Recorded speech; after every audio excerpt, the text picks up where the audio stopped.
Well, today's episode, I'm just feeling excited because it's our second one in this space, and it's really creative to be here. I can feel I haven't talked to a lot of people today. My voice is a little rawr. Anyways, I'm very excited about today's episode. If you're new here, welcome. We love having you here with us. And today we're going to talk about something called post-nut clarity. Now, I'm going to object to that at some point. I'm going to probably end up calling it pre-nut clarity or something. But we're going to look at what that is. It's a phenomenon. People are talking about it. What does it mean? And how does it affect you as a single person and as a person in a relationship? Well, it was actually a couple of posts that we saw. It's kind of trending on Instagram and other social media platforms. And so everyone's talking about the importance of, having clarity on mate selection after you have a nut, after you release. And it wasn't just for men. It was actually a woman that we first heard it speaking about how she will give herself an orgasm in order to feel like she chooses a partner better. Well, I have a lot of thoughts on that. So we'll get there. But did you want to share anything else about those episodes in terms of what inspired you to talk about this today? Well, it's this overarching belief that when you have a sexual impulse, or that even desire in general, sexual desire is something that distracts you away from making good decisions, from doing the things that you need to do. It's as if there's this energy that you just need to knock out so that you can get back to your regular life. I would say that is true for some people. And it is, but when you have a healthy understanding of your sexual energy, a healthy embodiment of what becomes sexual sovereignty, then your desire becomes a compass towards the things you want, as opposed to it being the distraction, and always driving you towards the things that you don't want. So the important piece that we're really going to be addressing here is, well, first of all, just kind of busting this myth. Yeah. What is post-nut clarity, first of all? What is this myth around it? What is your proposed idea of pre-nut clarity? And then the second part, the members portion, we're getting into how we can actually use this. And we'll even talk a little bit about prolactin and some other maybe neurotransmitters, some hormones.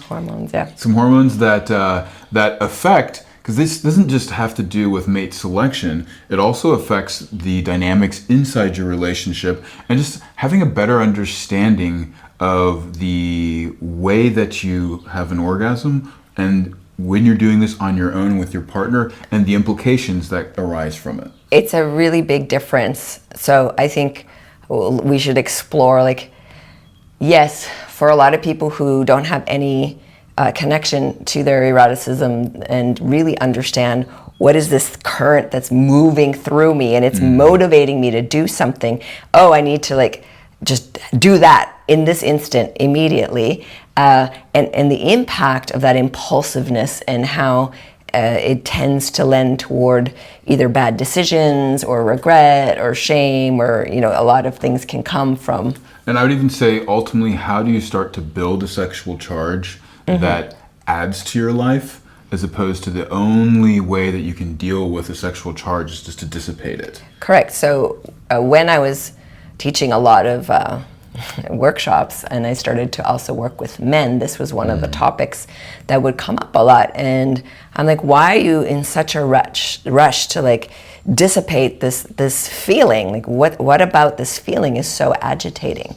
And so I think we can explain that in this episode, looking at the difference between sympathetic arousal and also really relaxed arousal and the role of being able to understand that, cultivate that in yourself, and how much liberation and freedom and lucidity can come from that. Well, to me, it's no different of a discussion when it comes to building up a sexual charge than, well, why are you going to accumulate knowledge? Why are you going to exercise and build energy? Why are you going to eat food? And the thought that building up knowledge is going to have you go into these maleficent plans, or if you build up, your nutritional value inside your body, then you're going to go and expend the energy in a bad way. Or if you strengthen yourself or learn self-defense, that you're just going to go off and beat up people or misuse that strength, to me has more to do with a lack of maturity around these things as opposed to the thing itself being just a negative force that needs to be dissipated. In fact, if all you do, I would say, is that when you feel sexual energy, the quickest way is to dissipate it, then you're going to be in this pendulation that will never actually give you the maturity to use it correctly, and then it will have a tendency to come out sideways. So It's really about how do we harness this energy to create the lifestyle and relationships that we want. And, I think a lot of these discussions come up with younger people who are in college or university, and they just finally left home and they have their freedom for the first time and they're around like so many cool peers, and it's all fresh and new and exciting and a little bit stressful, and you want to fit in, and I don't know, there's a lot going on. And so, and in that population of people, there's not a lot of fluency in the realm of having great sex. We have a little bit of literacy, but most of what young people understand, and I would have to say all people at this point, understand around sexuality is really limited. And so that's their options. And so I'd love to, what does it specifically PNC stand for? Okay. And what does it mean? I love how it's become an acronym now. Yeah. So let's go into post-nut clarity, this idea. In fact, maybe we should just play the clip and let people hear like what the concept is in general. Okay. So let's just go ahead here.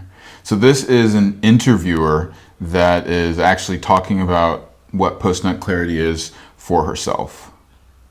I feel like men will really relate to this. Realized how much less insane I feel right after I orgasm. Like if I really wanted to have sex with somebody and I just make myself come right after, I'm like, so glad I didn't invite that guy over. I don't want to have to deal with that guy. Like it is that post-orgasm clarity or like post-nut clarity like guys talk about, where right after I'm like, oh, I'm good. Like I'm totally good. I feel like. So impressions, or let me summarize quickly. Yeah. So essentially we have someone here who's saying that when she's getting turned on and feeling horny, she has a tendency just to choose a guy that might not be best suited for her. Therefore, she gives herself an orgasm and then it's like, problem avoided. Actually, I shouldn't call this guy. I shouldn't meet up with this person. Yes. So again, getting back to the point that a sexual charge causes you to make bad decisions. Well, okay. So first of all, yes, in some ways it can, because if you're really horny and you can't handle just the feeling of arousal and you're like, I gotta get rid of this, you will do. Like the person closest to you, whoever, it doesn't matter what they look like at that point, you're just so horny, you're like, you will do. Then of course that in that moment, you're not making like the best decisions. However, often that's not a mate selection. That's just a I'm horny selection. So you can't really equate the two. It's not about finding your lifelong partner in that moment. You're just horny and you want to get off, and there's the. So first the of all, thing. what you're saying is, if you are just wanting to have a hookup, and you do this in a way that's healthy, there's nothing essentially wrong with that, as long as you can clearly state and let it be known that you have a clear beginning, middle and end to it. Or even if you're going to have repeats, that it's still the context of like, hey, I know what I'm doing here. I'm not heading into a longer-term relationship. I'm going to try and make that person become the long-term relationship partner. I think it's important because, I mean, she's a female, so I don't know if it's more criteria on the female side. It certainly was not for me. I was not ever looking for a relationship. I was looking for sex.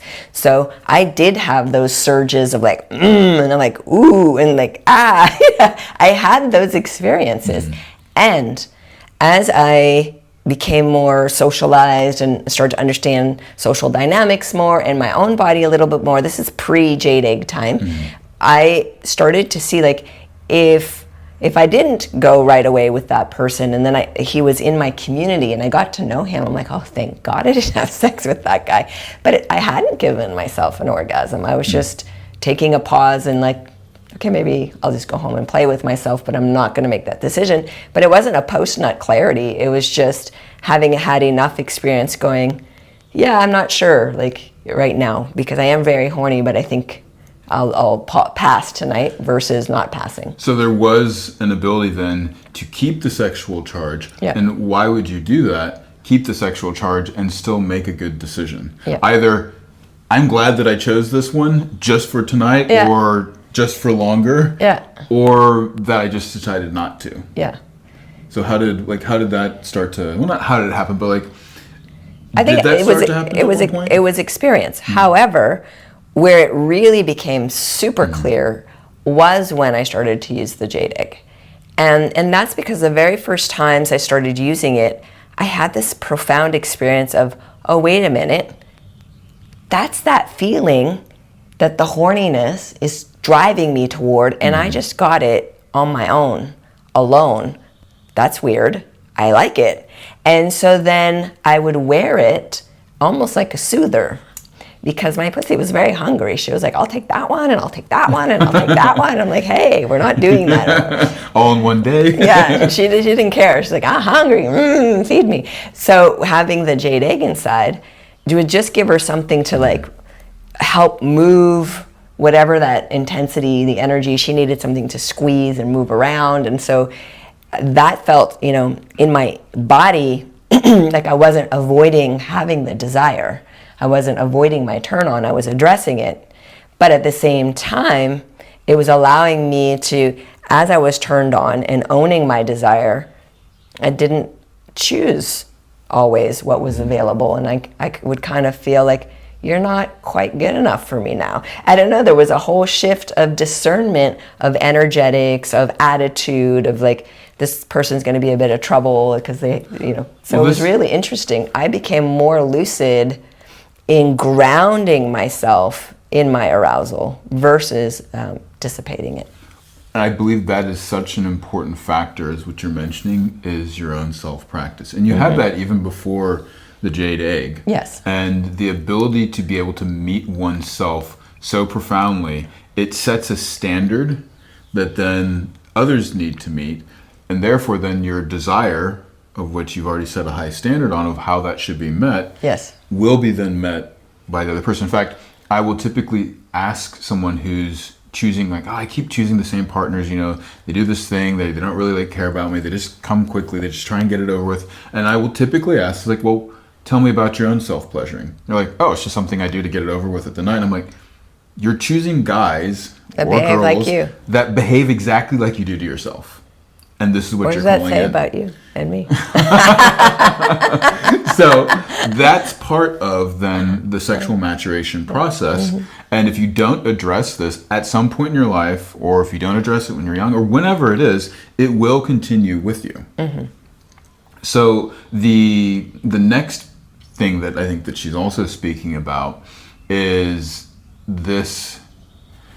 It's kind of like, well, an orgasm actually like levels out your sexual arousal, meaning like it actually takes it away, it dissipates it. And Yes. But I've heard you speak so many times that there are ways that you can pleasure yourself that actually build more arousal, more desire, but because you've grounded it, it seems to give you creativity directive Correct. in life. So she's probably buzzing one out. So Buzzing one out meaning? using a vibrator, coming quickly and having it be over. So sympathetic orgasm has a crash. Yeah. You go up and you crash and you're done. You're like, I'm done. And That's that prolactin spike. And we can see it with women who are like, I've had my one orgasm, I don't want any more sex. Or I've had my two, I don't want any more sex. However, when you start to build interoceptive awareness, when you start to understand that the turn on isn't just localized in your genitals, it actually can spread through your whole body, and you start, how would you say, upgrading your capacity to experience arousal and pleasure, because I feel like we have really low capacity for that. So as that capacity can increase, then you're like, I kind of want to keep growing this sensation versus, feeling the tiniest little beep and then it's really disappointing if you understand what's on the other side of it and what everyone here capable of. I mean, we had a whole episode on this called The Hollow Orgasm, where you'd had a slight injury and the doctor was like, no, you need to only squeeze your pelvic floor. No pushing down. No expanding that pelvic floor. And so it was leading then towards these more sympathetic states. And I mean, I remember our sex life started to kind of follow the the industry standard or more of the norms, which is like, oh, orgasm, okay, I'm done. You know, like don't like let's not connect, let's not have any more. Like, you know, it was like, you know, it was regular. It was actually like what our clients would typically describe what could be even sort of your standard good sex life. I think we're just used to, in this particular day and age, we're used to swiping, we're used to scrolling, we're used to things like we can order food and have it delivered in like very quickly. Like we're no longer used to the way actually our bodies are designed historically to deal with, is that things do take a little bit of time and attention, investment of self.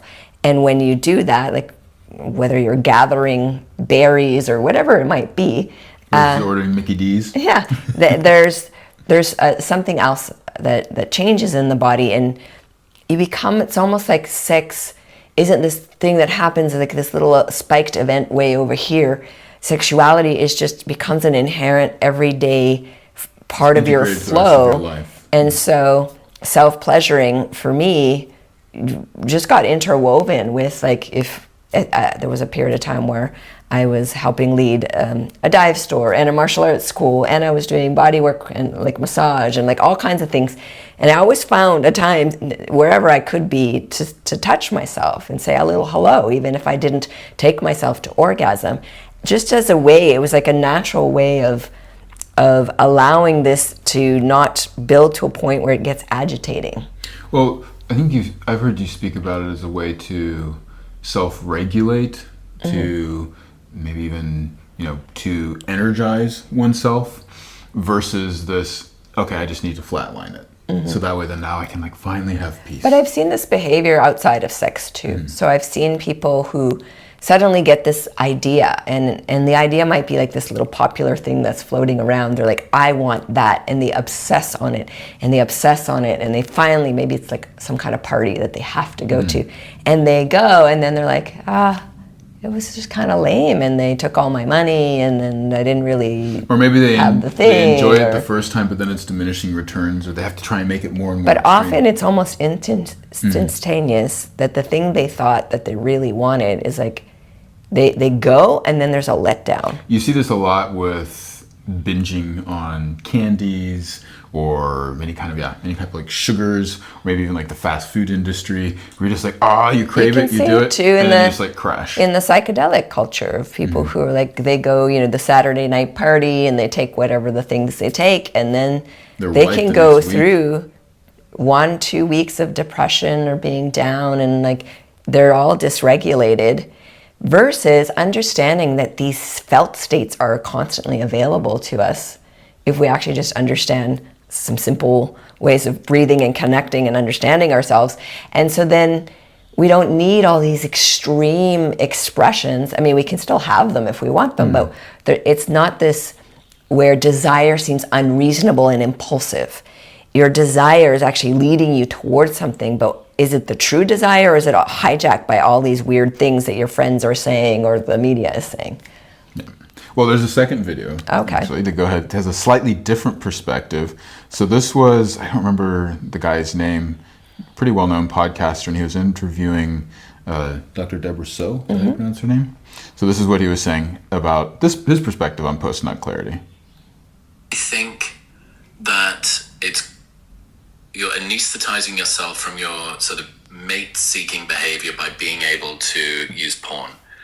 Almost certainly, to a degree. I mean, there's even the opposite, which is, what was it? Masturbate before you evaluate was a tagline at university, which was, do I really want to sleep with that girl? Let me have a wank first and work out if I still do. And for the most part, the guys were like, no, wasn't that? I like, what was it? I didn't like you. I was just horny. And in some ways, you go, that avoids me from making a mistake. But when you do it en masse and when it's very easily available, do I think... So what he's saying here is that because porn is so easily accessible, that you then go ahead, you see all of this stuff that's kind of imprinting you in terms of how you should be choosing a mate. And then you go, you wank, as he's saying, I think he's British, and you then have this ejaculation, and then your desire no longer is actually helping you choose the right person. One, because you have this visual performative effect that's throwing you off, but two, also because you're like, it's just easier just to stay at home. I can get the thing that I want. And you don't actually go out, socialize, learn how the opposite sex works in real life interaction, and then be able to choose appropriately. Real life interaction is so interesting because you can't control it. And you really like make so many amazing assumptions. And so there you are in real life and things are happening. And the only way to enjoy whatever arises, because you can't control it, is do you have a solid relationship here with yourself? And do you know that if you get a no, or you suddenly feel there is a no, I don't want that, that you're not, then contracting in on yourself or feeling angry or any of those things, because sometimes these impulsive, intense desires lead to sideways behaviors, which are not very nice. Yes. So what we want is for people to, yes, be connected to this aliveness within them, but not necessarily be connected to this is how it has to be in this very moment. It's like, actually, you can take a breath. You can, you don't need to wank off to, what is it? Ejaculate to evaluate or something. Yeah, that's what I was saying. I mean, how is it for you? Do you feel more lucid? Are you able to process information more clearly with an ejaculation or without? Or does it even mean, is there any difference? Like, what do you notice? I feel that all my senses are more online. I am... Before you ejaculate or after? When I build up that charge inside myself. And all my senses are online.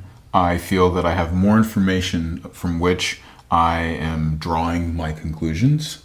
And then I can decide, okay, yes, this is something that I want. Maybe it's more of a one-night stand. This is something that I want more as like a romantic partner. This is something that then I could even see like, oh, this actually has like longer depth of longevity to it. But when I'm able to stabilize and feel good in my body with that charge, then I navigate all those situations much better, as opposed to then kind of going through the ups and downs that can happen, or even just coming from a place of constant depletion if all you're doing is ejaculating.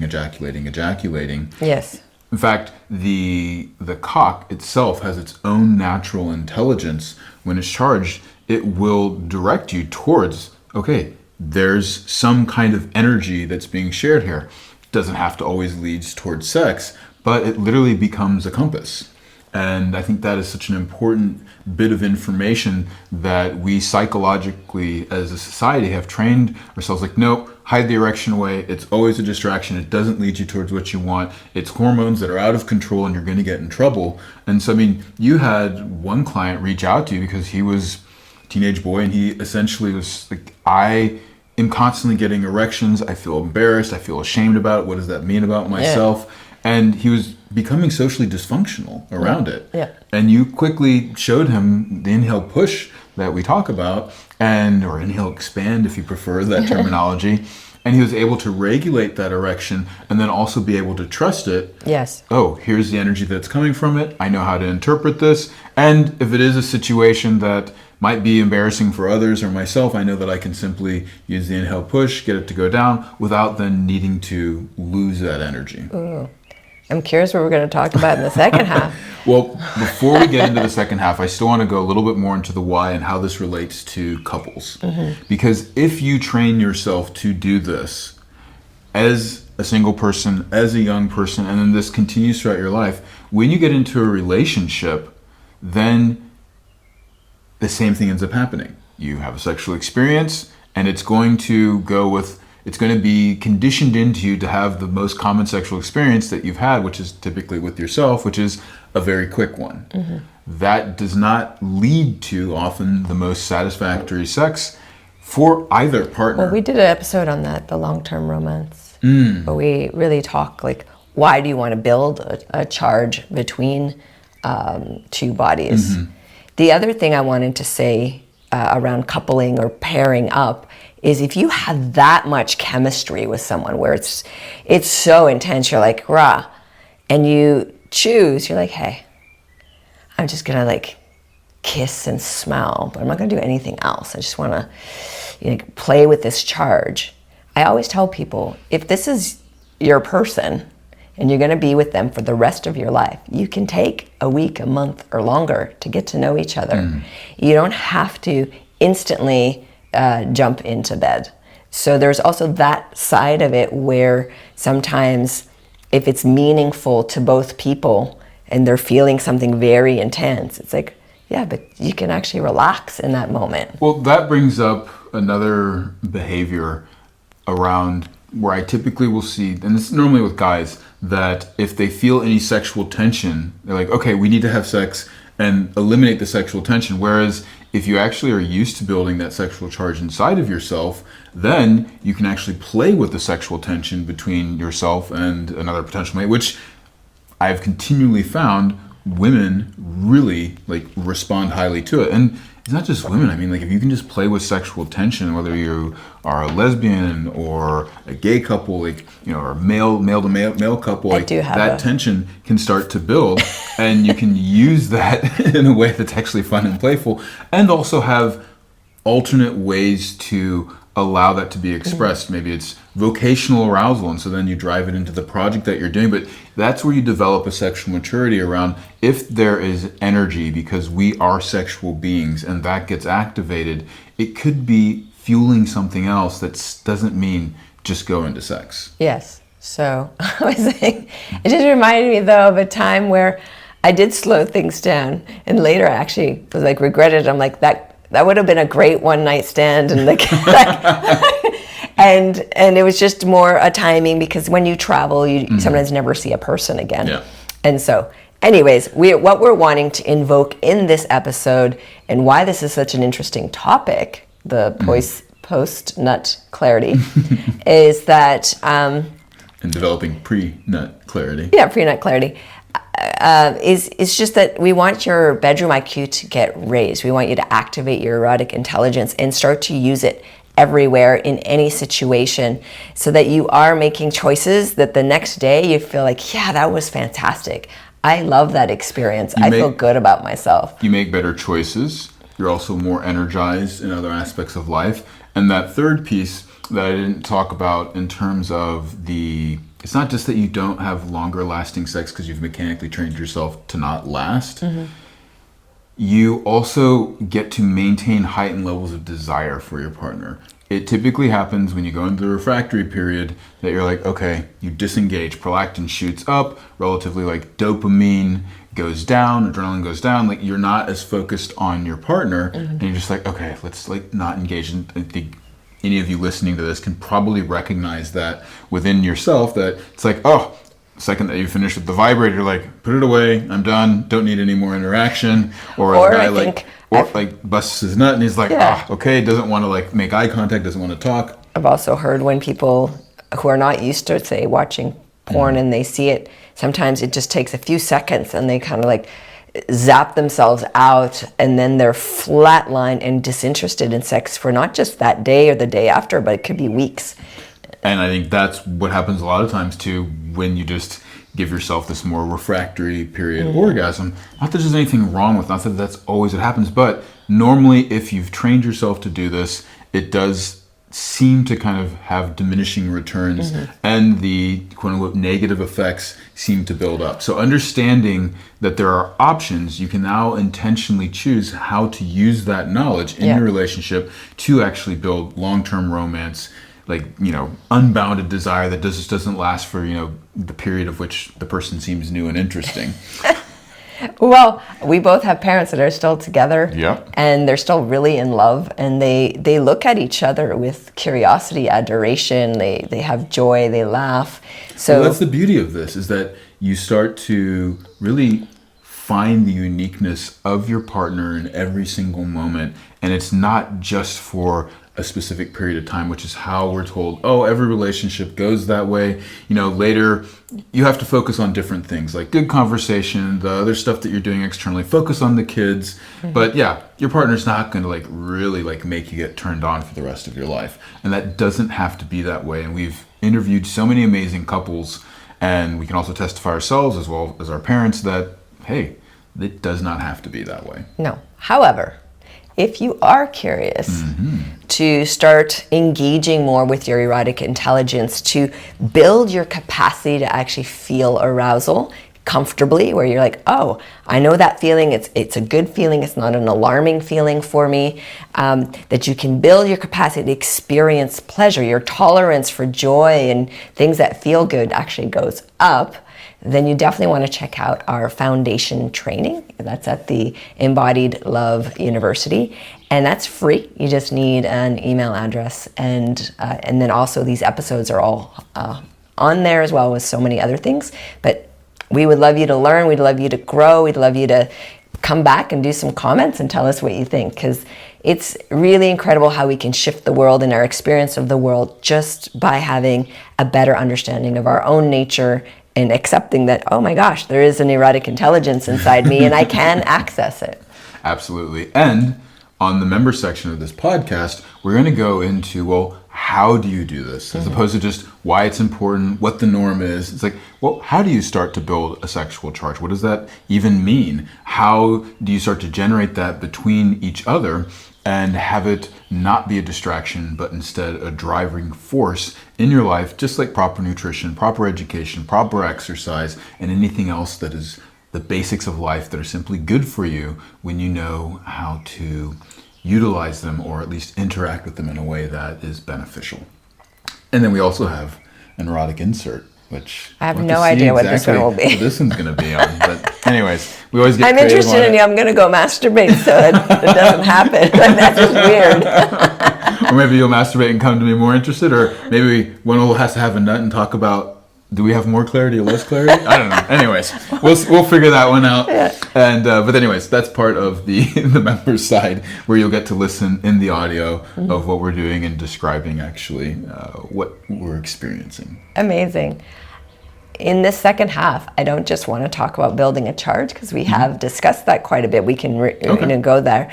But the thing that struck me about this conversation that's being had was that somehow you do not have clarity when arousal comes. Now, if you just take that as the foundation of the conversation, and you are wanting to build long-term romance that's super erotically charged, does that mean a lifelong of no clarity?